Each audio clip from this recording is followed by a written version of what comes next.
Kaixo, ongi etorria, orain ikusiko dugu angeluek ze ezaugarri izaten dituzte zirkunferentzi batekin topatzen direnean. Eta hortarako lehenengo gogoratu behar dugu zer den zentroko angelua. Erpina zentroan izaten du eta bere bi zuzenak ebakitzaileak dira. Orduan, nik 60 gradu baldin baditut, horrek esan nahi dut, arkoa ere 60 graduari dagokiola. Nola jartzen da hori? Jartzen da A-tik bera arkoa. Berdin, 60 gradu. Eta zer da A eta zer da B? A izango ditzake hau eta B hau. Zergatik? Neurtzen delako zentzu horretan. Hola irakurtzen da. Erlojuaren norabidearen aurka. Gradua zaila bezala. 0, 1, 2, 3, 4 zentzu horretan. Hori ulertuaz, guazen pentsatzea, erpina, egon berdean hemen bezala zentroan, dagoela zirkunferentziaren gainean. Adibidez, hemen. Edo hemen. Zer gertatzen da kasu horietan?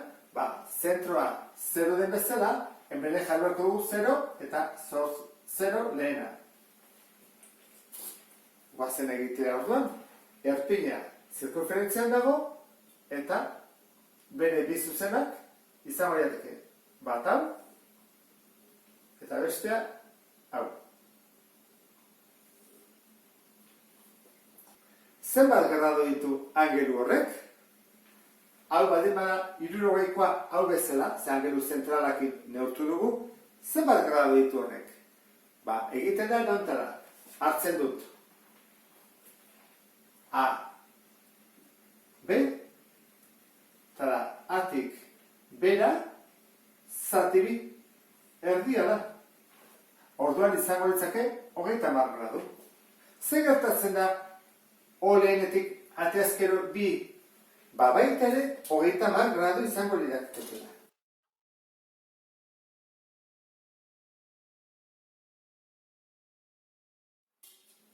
Angeluak berdinak dira. 30. Erpina zirkunferentziaren puntu batean baldin badago eta ebakitzen baldin badu A eta B, beti izango da erdia. Baina ez bakarrik hauek baita ere erdi inskribatuak daudenak ere bai. Zesan edo erdi inskribatuta, zuzen batek ebaki egiten duela, baina bestea ukitu. Adibidez hau. Hemenika sikogeak, goruntz, eta bestea ukitzailea. Ikusten duzun bezala, izango ditzake angelu hau. Zer egiten du, batek ebaki egiten du, atik bera eta bestea ukitzailea da. Zer bat izango ditzake, baita ere 30 gradu. Harrigarria baldin bada ere, egiten da atik bera, zati bi. Eta hori, izaten da angelu inskribatuetan eta angelu erdi inskribatuetan. Beste batzutan, erpina ez da egoten zirkunferentziaren gainean, baizik beste puntu batean baduan, adibidez hemen. Eta hori ez dago zentroan. Zenbat grado ditu angelu honek? Argi dago, horrena, baina gutxiago, hau zabalagoa dago, hau estuagoa dago. Orduan, nola egiten da? Jarraituko dut, zuzen hau, zirkunferentzia ebaki arte. Eta hemen ere berdin. Eta neurtu dut hau aurretik eta 30 graduko arkoa du. Zentrotik neurtuko bagenu, 30. Orduan, hau baldin bada 60 eta 30, zenbat da angelu hori, egiten da erontara. Hau baldin bada A eta hau B, hau izango da C eta hau D. Egiten da A-tik bera dagoen arkoa, batu C-tik dena dagoen arkoa, zati bi, beti bezala. Beti gara, zati bi. Orduan, zenbat da A-tik bera? 60 gradu. Zenbat da C-tik dena? 30 gradu. zati bi. 60 gehi 30, 80. Zati bi, 45. Horrek esan nahi du, hau dela 45 graduko arkoa. Hartzen duen angelua. Ikusten duzu bezala, txikiagoa atezeko. 45 eta hau 60 zen. Beste batzutan, angeluaren erpina zirkunferentziatik kanpo dago. Horregatik deitzen dugu kanpo angelua. Eta nola kalkula daiteke bi arkoak ezagutzen baditugu. Zentroko angelua 60 gradu denean arkoa hau dela ikusi dugu, eta hau baldin bada 30 graduari dagokiona, bete egia esaten zentroko angeluarekin, jakin daiteke zenbaden angelu hori, egiten da erontara. Pentsa ezagun hau dela A, hau B, hau C, eta hau D. Egiten da erontara. A, B, arkoa, ken, C, D, arkoa, zati bi.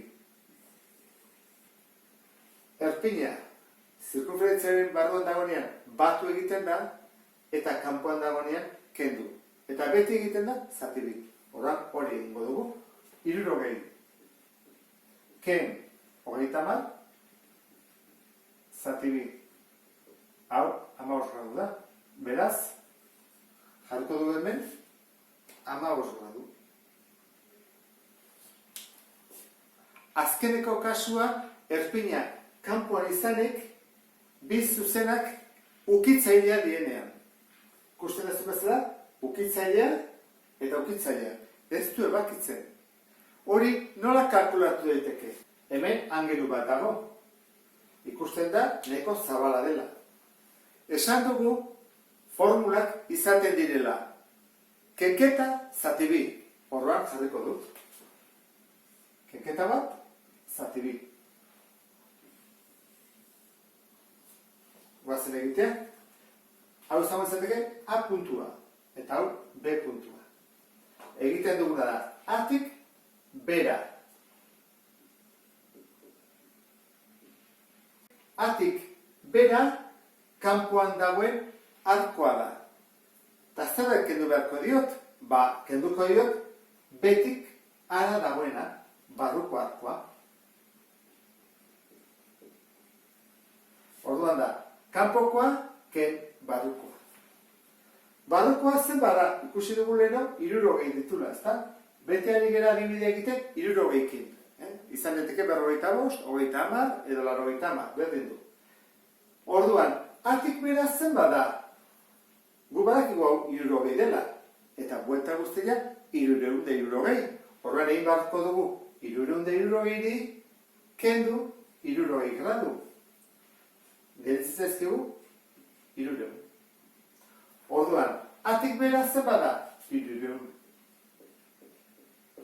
Betik ara 360.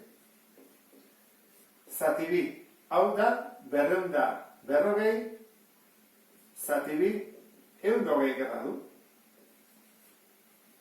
Orduan jarriko dugu, hau dela 120 gradu. Eta adibide honekin bukatzen ditugu zirkuluan dauden angeluak. Beste bat arte, agur!